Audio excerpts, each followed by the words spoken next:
खुलुमबाय बेयो बड'लेण्ड इंखं टेलिभिजन दिनै 28 डिसेम्बर 2020 समबारखालि सानसेनि बरादखौ नोंथांमोननि खाथियाव लानानै फैदों आं सदानन्द दैमारिया।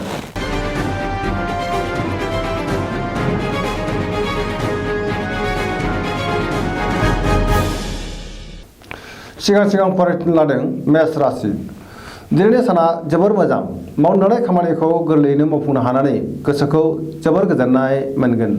गोसोनि साननायफोरा जाफुंसारगोन। देहाया दिनै मोजाङै थागोन। बहानिफ्रायबा मोजां खौरां फैनो हागौ। रांखावरियाव जोबोर मोजां। बेफार फालांगियावबो जोबोर मोजां होनजायो। सोरबा लोगोनि हेफाजाब मोनगोन। न'खराव बिसि फिसायनि गेजेराव अननानै फैगोन। बिमा बिफानि बोर मोनगोन। गुबुननि गोसोखौ गोरलैयैनो बोनो हागोन। गोसोनि बोलोआ बांगोन। समाजाव मान मोनगोन। लाइमोनफोरा मोजां खौरां मोनगोन आरो गोसोआ दिनै जोबोर रमान्टिक जागोन।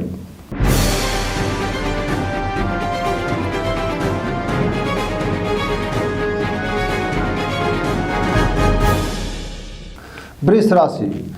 दिनैनि साना जोबोर मोजां। गोसोखौ जोबोर गोजोननाय मोनगोन। गोसोनि बोलोआ बांगोन।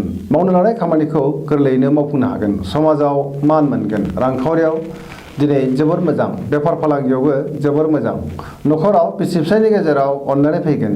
देहाया दिनै मोजाङै थागोन। गुबुननि गोसोखौ गोरलैयैनो बोनो हागोन। गुबुननि हेफाजाब मोनगोन। जायखि खामानि मावा मानो गोरलैयैनो मावफुंनो हागोन। लोगोफोरनि अनसायनाय मोनगोन। लाइमोनफोरा जोबोर रमान्टिक जागोन आरो गावबा गावनि गोसोनि साननायखौ फोरमायलायनो हागोन। फरायसाफ्रा फरायनायाव गोसो दुंगोन।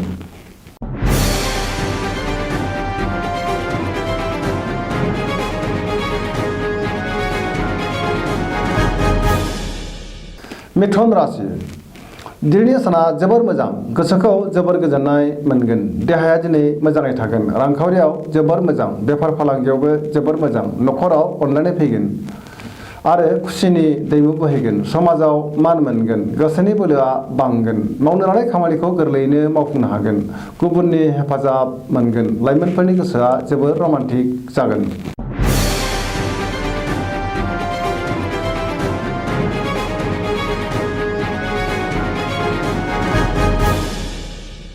कर्कट राशि। दिनैनि साना जोबोर मोजां। सोरबा लोगोनि हेफाजाब मोननानै गोसोखौ जोबोर गोजोननाय मोनगोन। मावनो लानाय खामानिखौ गोरलैयैनो मावफुंनो हागोन। रांखावरियाव जोबोर मोजां। बेफार फालांगियावबो जोबोर मोजां मुलाम्फा मोनगोन। देहाया दिनै मोजाङै थागोन। अब्लाबो जानाय लोंनायाव सांग्रां जानाया गाहाम। गुबुननि हेफाजाब मोनगोन। न'खराव बिसि फिसायनि गेजेराव अननानै फैगोन। बिमा बिफानि बोर मोनगोन। समाजाव मान मोनगोन। फरायसाफ्रा मोजां फिथाइ मोननो हागोन। जायखि खामानि मावा मानो मोजाङैनो मावफुंनो हागोन आरो जाफुंसारगोन। लाइमोनफोरनि गोसोआ दिनै जोबोर रमान्टिक जागोन।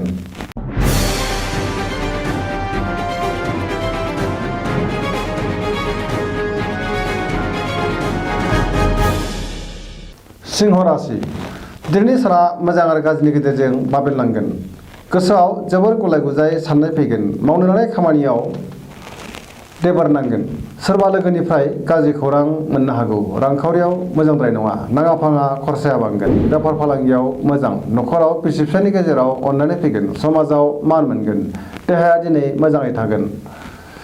लाइमोनफोरनि गोसोआ जोबोर रमान्टिक जागोन। फरायसाफ्रा फरायनायाव गोसो दुंगोन।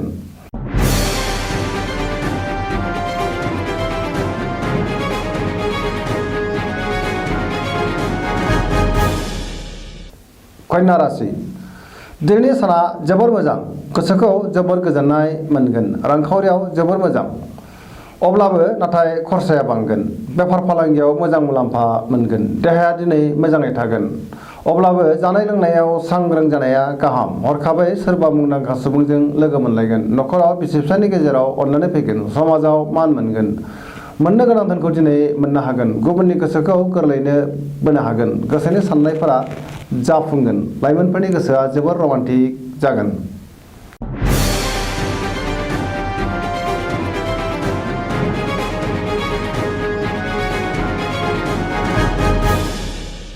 तुला राशि। दिनैनि साना जोबोर मोजां। गोसोनि बोलोआ बांगोन। गोसोनि साननायफोरा जाफुंगोन। मावनो लानाय खामानिखौ गोरलैयैनो मावफुंनो हागोन। देहाया दिनै मोजाङै थागोन। रांखावरियाव मोजां। मोननो गोनां धोनखौ दिनै मोननो हागोन। जेनिबो आंखाल जानाय नङा। न'खराव बिसि फिसायनि गेजेराव अननानै फैगोन। समाजाव मान मोनगोन। बेफार फालांगियाव मोजां मुलाम्फा मोनगोन। गुबुननि गोसोखौ गोरलैयैनो बोनो हागोन। लोगोफोरनि हेफाजाब मोनगोन। गोसोखौ जोबोर रमान्टिक मोनगोन। फरायसाफ्रा फरायनायाव गोसो दुंगोन आरो मोजां फिथाइ मोनगोन।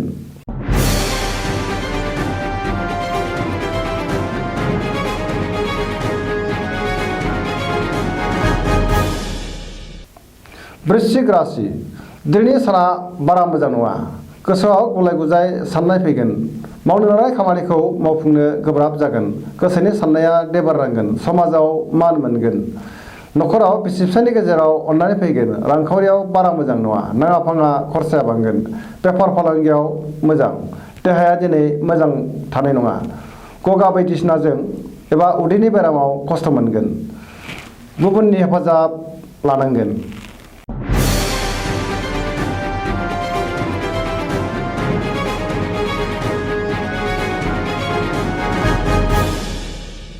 धनु राशि दिनैनि साना जोबोर मोजां।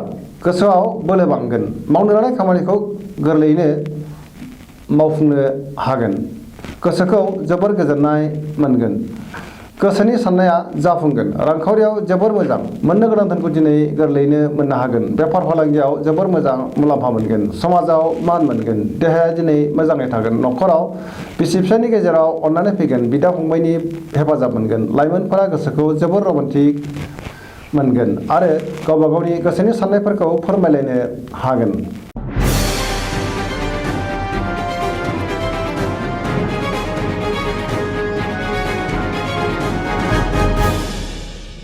मकर राशि दिनैनि साना बारा मोजां नङा। गोसोनि साननायफोरा देबारनांगोन। मावनो लानाय खामानिखौ मावफुंनो गोब्राब जागोन। रांखावरियाव मोजां। मोननो गोनां धोनखौ दिनै मोननो हागोन। बेफार फालांगियाव मोजां। गुबुनजों मोजां सोमोन्दो लाखिनो हागोन। गोब्राब खामानिखौ मावफुंनो हागोन नाथाय देबारनांगोन। गुबुननि थाखाय नाङा फाङा जेंनायाव गोग्लैनांनो हागौ। सांग्रां जानाया गाहाम।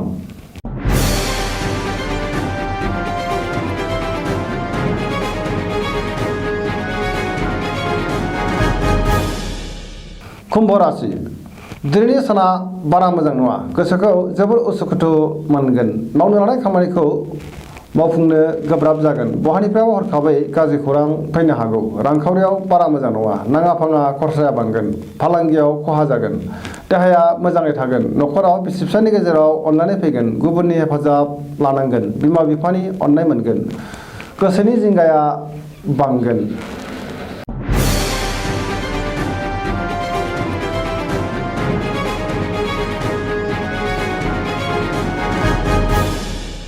मीन राशि दिनैनि साना जोबोर मोजां।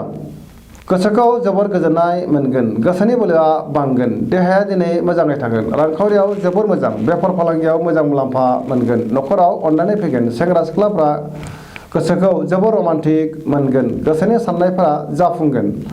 मावनो लानाय खामानियाव सोरबाया हेंथा होयोब्लाबो खामानिखौ मावफुंनो हागोन। गोसोनि साननायफोरा गासैबो जाफुंगोन। लाइमोनफोरनि गोसोआ जोबोर रमान्टिक जागोन। फरायसाफ्रा फरायनायाव गोसो दुंखांगोन। दिनैनि राशि फरायथिनाया एसेनोसै। जोबनायाव बेखौनो खावलायो जाहाथे नोंथांमोना सानफ्रामबो जोंनि बे बड'लेण्ड इंखं टेलिभिजनखौ नायबाय थायो आरो साबस्क्राइब खालामो। एसेनोसै। गोजोन्थों।